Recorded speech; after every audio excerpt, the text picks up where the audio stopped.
मुसलमान भारत न आते तो आज भारत इतना शक्तिशाली और ताकतवर देश न बन पाता। भारत टेक्नोलॉजी के मामले में काफी पीछे रह जाता। परमाणु बम से संपन्न देश का दर्जा भी भारत को प्राप्त नहीं हो पाता। मुसलमान भारत न आते तो नहीं होता ऐतिहासिक किलों और इमारतों का निर्माण। भारत को आजाद होने में लग सकता था एक लंबा समय। मुसलमानों ने आखिर भारत को क्या दिया है, बात करेंगे विस्तार से इस बारे में। बस आप बने रहिए हमारे साथ अंत तक।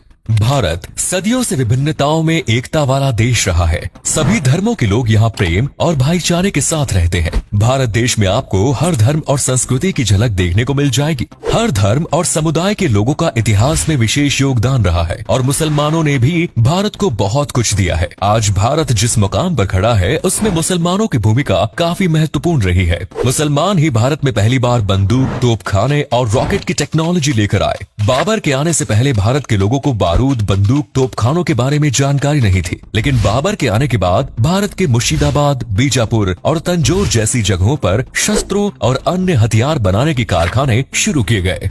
बंदूक और तोपों का निर्माण इन कारखानों में किया गया। मुसलमानों ने भी भारत के कई बड़े शहर जैसे दिल्ली, आगरा, लखनऊ, हैदराबाद, औरंगाबाद की स्थापना की। मुसलमानों के आने से पहले भारत अलग अलग रियासतों में बटा हुआ था। वहीं मुसलमानों ने ही भारत को अखंड बनाया और मुसलमान शासकों के काल में हिंदुस्तान की सीमाएं अफगानिस्तान से लेकर ईरान तक फैली हुई थी। दिल्ली से सरकार चलाने की शुरुआत भी मुसलमानों ने ही की और तब से लेकर आज तक दिल्ली शहर से ही पूरा देश चलाया जा रहा है। भारत में पहली बार रॉकेट का आविष्कार टीपू सुल्तान द्वारा किया गया। टीपू सुल्तान को टाइगर ऑफ मैसूर के नाम से भी जाना जाता है। आज भारत के तिरंगे का जो डिजाइन हम सभी देखते हैं उसे सुरैया तैयब जी ने तैयार किया था। सुरैया तैयब जी ने ही चरखा का चिन्ह हटाकर अशोक चक्र लगाने का सुझाव दिया। मुसलमान शासकों ने देश भर में 10,000 से अधिक गांव और कस्बों का निर्माण कराया। औरंगजेब के शासनकाल के दौरान भारत के पास बेशुमार धन संपत्ति हुआ करती थी। कुछ इतिहासकारों का तो ये भी मानना है कि उस समय पूरी दुनिया में मौजूद धन दौलत में से आधी संपत्ति केवल भारत में ही मौजूद थी। मुसलमानों के शासनकाल के दौरान ही भारत को सोने की चिड़िया कहा जाता था। खाने पीने के मामले में भी मुसलमानों ने भारत के स्वाद में काफी बदलाव किया। बिरयानी, पुलाव, हल्का पूरी, मुरब्बा, समोसा, कबाब और कीमा जैसी तमाम डिशेस मुसलमान ही विदेशों से भारत लेकर आए। मुसलमानों ने भारत के कृषि सेक्टर में भी काफी योगदान दिया। खजूर, फूल गोभी, नींबू, संतरा, धनिया और सेब जैसी चीजों की खेती बाड़ी मुसलमानों ने ही भारत में शुरू कराई। तुर्की के मुसलमान भारत में पहली बार चाय लेकर आए। इससे पहले भारत के लोग काढ़ा, हल्दी वाला दूध जैसी चीजें ही रोजाना पिया करते थे। यहाँ तक कि साबुन बनाने की शुरुआत भारत में तुर्क के मुसलमानों ने ही की। साबुन के आविष्कार से पहले भारत के लोग मिट्टी और रेत से अपने शरीर का मैल साफ किया करते थे। मुसलमानों ने भारत के लोगों को अनुशासन में रहना सिखाया। नियम और कानून बनाने की शुरुआत मुसलमानों ने ही की थी। मुगल शासकों के समय दलित भी दरबार का हिस्सा हुआ करते थे और उनके साथ किसी भी प्रकार का भेदभाव नहीं किया जाता था। छुआछूत जैसी बीमारी से मुसलमानों ने ही भारत को मुक्ति दिलाई है। मुसलमानों ने भारत में हजारों इमारतों का निर्माण कराया है। दुनिया के 7 अजूबों में शुमार ताजमहल का निर्माण शाहजहां द्वारा किया गया, जिसे आज पूरा विश्व प्रेम की एक अद्भुत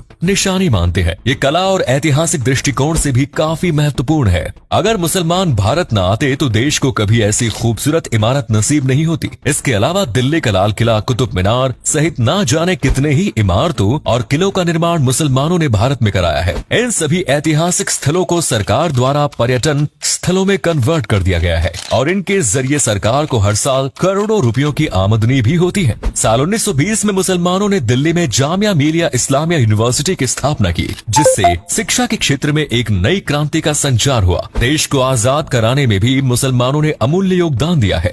मोहम्मद अली और शौकत अली जैसे स्वतंत्रता सेनानियों ने खिलाफत मूवमेंट की शुरुआत की थी। भारत छोड़ो आंदोलन और साइमन गो बैक का नारा देने वाले यूसुफ मेहर अली भी एक मुसलमान और सच्चे देशभक्त थे।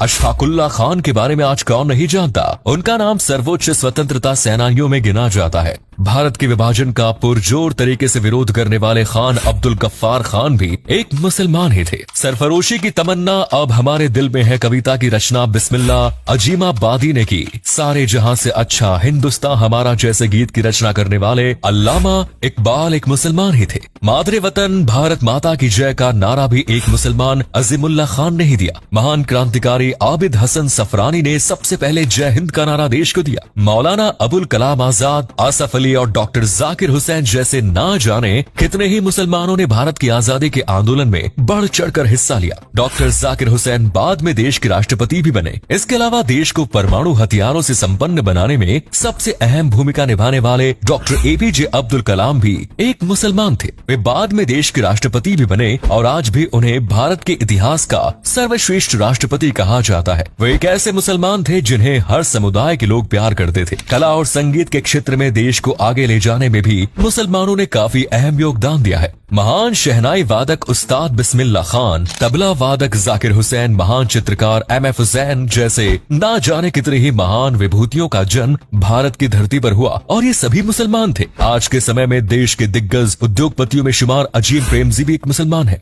ए.आर. रहमान और आतिफ असलम जैसे संगीतकार मुसलमान हैं जिन्होंने करोड़ों भारतीयों के दिलों पर राज किया। मुसलमानों के कारण ही आज बॉलीवुड इंडस्ट्री की पूरे विश्व में पहचान है। सलमान खान, शाहरुख खान, आमिर खान, दिलीप कुमार जैसे स्टार्स के चाहने वालों की संख्या दुनिया के कोने कोने में मौजूद है। खेल जगत में भी मुसलमानों के योगदान को भुलाया नहीं जा सकता। मोहम्मद अजहरुद्दीन से लेकर पेस बॉलर जहीर खान तक और यूसुफ पठान और इरफान खान जैसे पठान ब्रदर्स की जोड़ी ने ना जाने कितने ही मैच भारत को जिताए। भारत की सर्वश्रेष्ठ टेनिस खिलाड़ी सानिया मिर्जा को आज कौन नहीं जानता। आज भारतीय सेना में भी मुसलमान अपनी सेवाएं प्रदान कर रहे हैं। लगभग 30,000 मुसलमान भारतीय सेना में भर्ती है, जो हर वक्त भारत माता की रक्षा के लिए सीमाओं पर तैनात रहते हैं। शहीद कैप्टन मोहम्मद अब्दुल हमीद को उनकी बहादुरी और वीरता के लिए मरणोपरांत परम वीर चक्र से सम्मानित किया गया। आज मुसलमान लगभग हर क्षेत्र में अपना योगदान दे रहे हैं।